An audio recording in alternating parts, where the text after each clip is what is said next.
Hello everybody. For this week's current event, I'm specifically choosing the ethical implications of fertility preservation in pediatric oncology patients. As we know, in recent years, there have been advancements in pediatric oncology and that has improved survival rates. And this has prompted a shift in focus toward quality of life considerations for these patients. And one consideration is fertility preservation, especially for patients that are going through a gonadotoxic cancer treatments. There's a specific article by Cleveland Clinic that highlights that while fertility preservation options are becoming more prevalent, there are still disparities.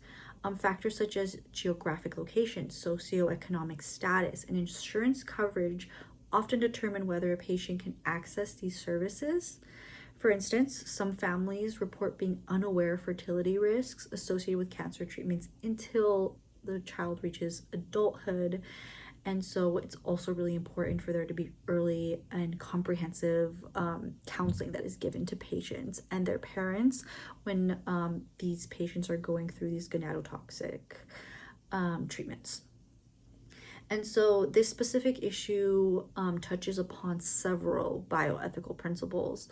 Autonomy is challenged when patients or their guardians are not adequately informed about fertility risks and preservation options. Justice is at stake due to the unequal access to fertility preservation services. Beneficents and non-maleficents are implicated in ensuring that patients receive interventions that benefit them without causing harm, both physically and emotionally.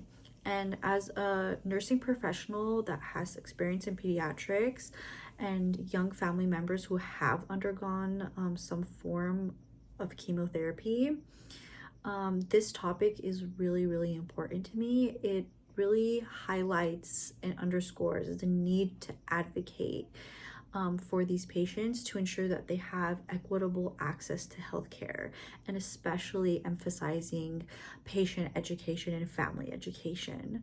The Code of Ethics for Nurses emphasizes the nurse's role in promoting health, preventing illness, and alleviating suffering, which aligns with advocating for fertility preservation options for pediatric oncology patients.